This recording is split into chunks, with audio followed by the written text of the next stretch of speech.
In 1845, two ships entered the frozen waters of Canada. Preparing to search for the legendary Northwest Passage, they encountered two whaling ships at the entrance of the strait. Whaling. These people were the last to see these two ships and their crews. After that, these ships and people disappeared. For more than a century, no one knew their whereabouts. In recent years, their fate has gradually been revealed. The result was more terrifying than imagined. This was Franklin's last expedition. At the time, England and other great powers shaped the world through trade and expansion. But the American continent became a natural barrier. The technology at that time could not excavate the Panama Canal. Ships could only go around South America or sail to the other side of the earth. Either way was a long journey. Therefore, in northwestern Canada, opening up a passage in the frozen waters was imminent. Sir John Barrow, the second Secretary of the British Admiralty, at the age of 81, still wanted to achieve something before retiring. He ordered the formation of a final expedition and began to select a captain. Neither of the two people Barrow chose agreed. The first, William Parry, was tired of the Arctic cold. The second, James Ross, his wife wouldn't let him go, thinking it was too dangerous. The third, Francis Crozier, was rejected because of his humble background. The fourth, James Fitzjames. James was also unsuitable because he was too young and inexperienced. Finally, Sir John Franklin was chosen as the captain. This was actually Franklin's third time searching for the Northwest Passage. Previously, he had traveled by sea and land, but neither was successful. Half of his crew died on his last expedition. The rest had to eat moss and leather to survive. He finally returned home in disgrace and was called the man who ate his boots. Despite his dark history, Franklin's character was good. The crew liked him and thought he cared about everyone. His only problem was being too impulsive. He was always eager to finish when he saw the goal. Lacking caution, but this time he wasn't alone. Francis Crozier and James Fitzjames.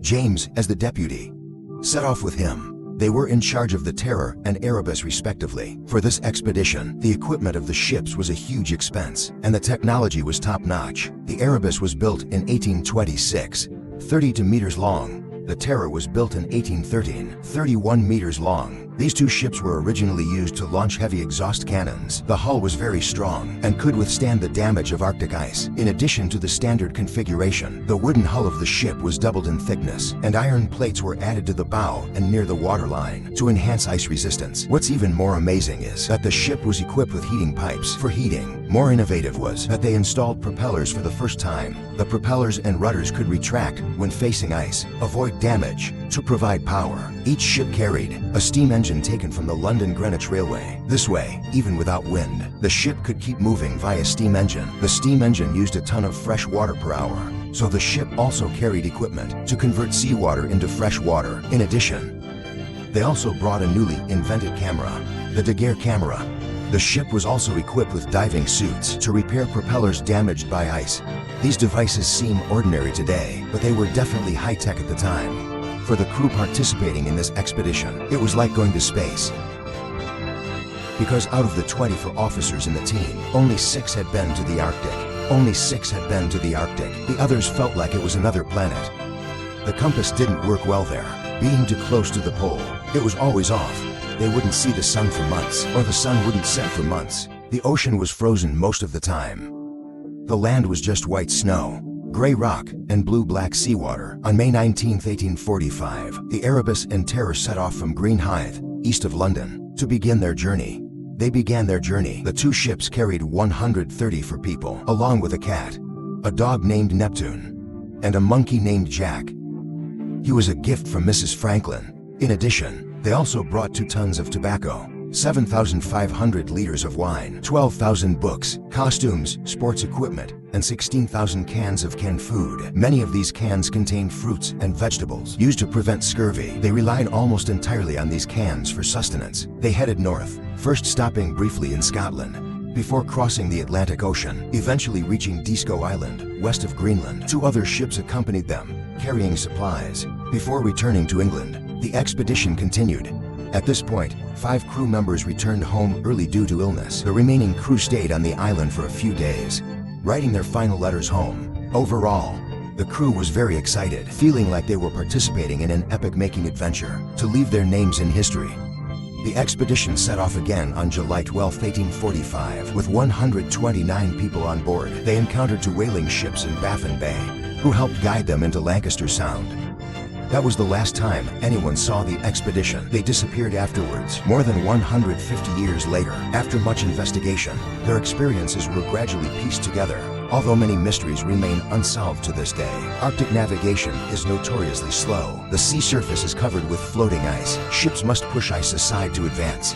If it's too fast, the bow will be damaged or even sink. The expedition's first big problem was the steam engine was not powerful enough. Although the two ships were equipped with advanced coaxial screws, but the steam engine was only 25 horsepower, speed of about 7.4 kilometers per hour, far from enough to break the ice. Worse still, the Admiralty only gave them 12 days worth of fuel. This fuel is more suitable for heating, while waste navigation steam engines may be more of a comfort. Not much practical help. Eventually they sailed about 800 kilometers around Cornwallis Island to Beechey Island, stopped before the first winter freeze. At that time they 350 kilometers away from Departure Bay.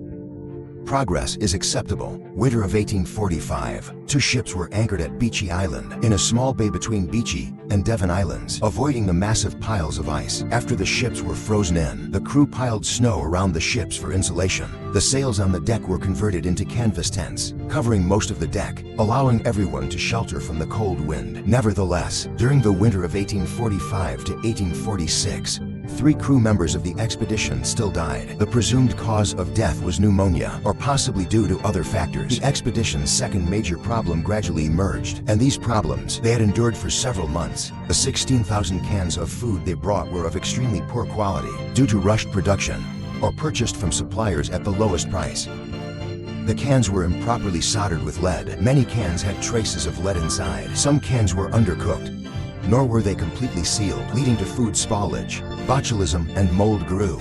In 1984, scientists extracted hair from the remains of crew members on Beechey Island, and tissue samples found that they had very high levels of lead in their bodies. And food alone would not cause severe lead poisoning. More likely, corrosion of lead pipes in the desalination equipment caused lead to leach into the drinking water. Zinc deficiency may have caused the body to consume bone, releasing lead from the bones into the bloodstream. Lead poisoning combined with zinc deficiency weakened the immune system, leading to worsening conditions. To make matters worse, the 5 crew members who first returned to England from Greenland had already contracted tuberculosis, which may have already started to spread. The following year, the expedition continued south. At the time, it was uncertain whether it was an island or mainland. Franklin faced a choice of going around the east side. If it was an island, they could reach southern waters faster. If not, they would have to go back around. Another option was to go west. After all, the goal was to go west. Franklin decided to go west, believing it was less risky. But this decision led them into one of the most dangerous places. The west side of King William Island is a funnel where ice from 2 waterways converges, eventually trapping them. On September 12th, the expedition was completely icebound. 1846 to 1847, they spent another winter in the ice. Meanwhile, Franklin's wife became increasingly worried. By January 1847, she hadn't heard from her husband for 2 winters, which made her anxious. She requested the Navy to send a rescue party, later almost forcing them to act. But the Navy remained confident that everything was fine. The Navy began preparing for a search, but Lady Franklin was still uneasy. She sought help from the public. She contacted all her social connections, and even sought help from the writer Charles Dickens. In reality, the expedition was already in desperate need of rescue, but they themselves had not yet realized it. Many cans were improperly sealed, and vitamin C decomposes over time, causing fatal problems for the crew. The expedition used canned fruit to replace traditional bottled lemon juice, unaware of the loss of vitamin C. May 1847, 8 crew members marched across the ice to King William Island, leaving behind 2 letters writing about the wintering conditions and the ship's log. The letters mentioned that Sir Franklin was the overall commander, and finally stated that everyone was fine. The letters were hidden in a cairn, although the situation seemed normal. But soon after, the situation took a sharp turn for the worse. The crew members may have thought they could leave soon. However, Arctic summer temperatures hit record lows. The ice did not melt. 1845 to 1859 was the coldest 50-year period in the last millennium. The ice barely melted. By then, the Terror was clearly in serious trouble. Many crew members transferred to the Erebus for warmth and to conserve food. The Terror became a cold storage, storing extra supplies and bottles. June 11, 1847. Sir Franklin died. By this time, the symptoms of scurvy and lead poisoning were already apparent. The doctors, although aware of the problems, were helpless. There are almost no plants in the Arctic, and wildlife was not safe either. The crew had muskets and rifles, but the meat of Arctic animals could carry botulism and trichinosis. The Inuit were resistant, but Europeans had no immunity at all. Undercooked meat or contaminated food could be fatal. By the winter of 1847, the public outcry for rescue was too loud to ignore. The Admiralty finally began to act. Early 1848, rescue teams set out from both the Pacific and Atlantic sides, and overland search parties also joined in. James Ross, who participated in the rescue efforts, had been a candidate to lead the expedition, but later withdrew. James set sail on the Enterprise to rescue his close friend Crozier. The Admiralty also offered a reward of £20,000, hoping someone would provide clues. April 1848, the expedition faced dire straits. Food was expected to run out by summer, but the ice did not melt. On April 25th, the expedition returned to King William Island and wrote another letter to supplement the previous one. The letter mentioned that Sir Franklin had passed away. 9 officers and 15 crew members had died. The letter also stated that the 2 ships were abandoned on April 22nd, leaving 105 survivors under the command of Crozier, planning to walk 140 kilometers to the Back River, hoping to reach the trading post there. After enduring 1 year and 7 months of extreme cold, the crew members decided to leave the icebound ships, but the conditions at the time were very bad. Many people, due to weakness, illness, and malnutrition, couldn't walk very far at all. Later, over 20 bodies were found on the shore near the Erebus. This is a continuation of the previous line. Under such circumstances, walking was already difficult. Even more terrifying was having to drag boats. The nearest trading post was still several 100 kilometers away, and they had to bring the lifeboats. Each lifeboat weighed 3,600 kilograms. The ice was piled into rugged, uneven shapes, and the terrain was rough limestone. They could only drag the boats on sledges. These people were exhausted by hunger, scurvy, and lead poisoning.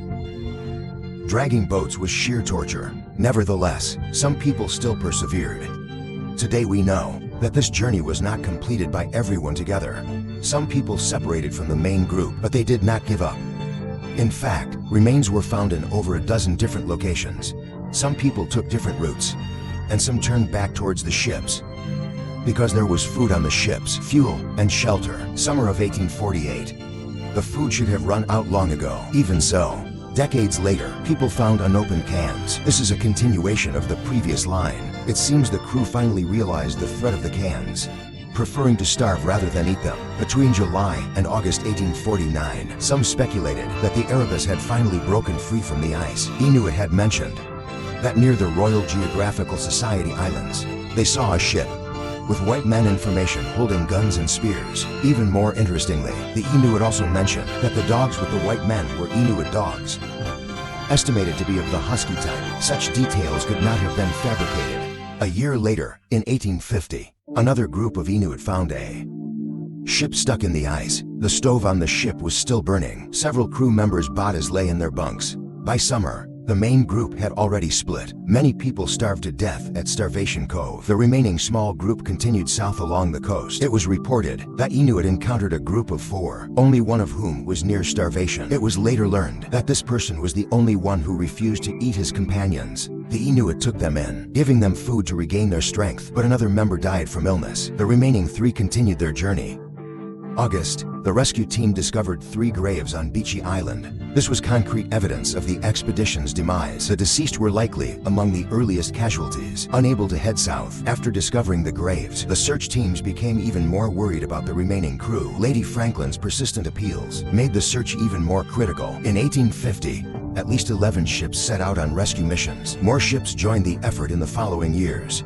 Interestingly, these rescue ships also later ran into trouble. One rescue ship called the Resolute was abandoned in the ice, later found by an American whaling ship after the ice melted. Its timber was made into a desk and presented to the White House. Another investigator, under the command of Captain McClure, discovered the Northwest Passage, but got frozen in. The crew abandoned it 2 years later. In 1853, a rescue team set out from the Resolute and joined the investigators' crew.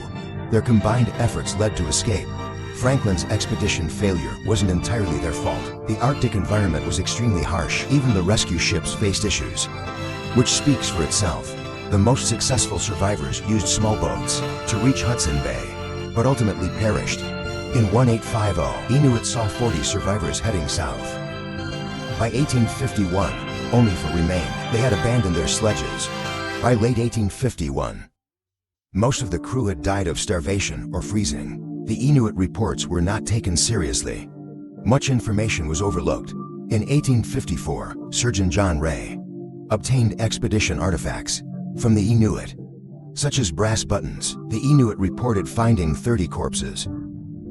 Evidence of cannibalism was apparent, but the public didn't believe it, especially the crew's families. Writer Charles Dickens published 3 articles refuting these claims. The Inuit testimonies were ignored for over 100 years, until scholars later found many consistent details. In 1858, Lady Franklin funded an expedition that found the Erebus and Terror 8 years after the last crew member's death.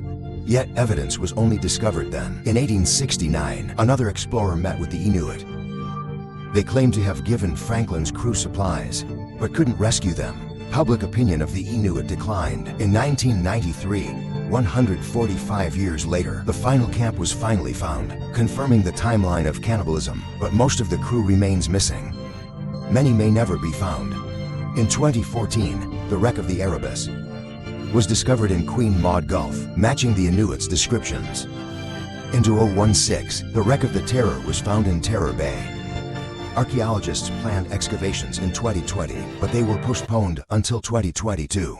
More discoveries may emerge in the coming years, revealing the full truth of the Franklin expedition.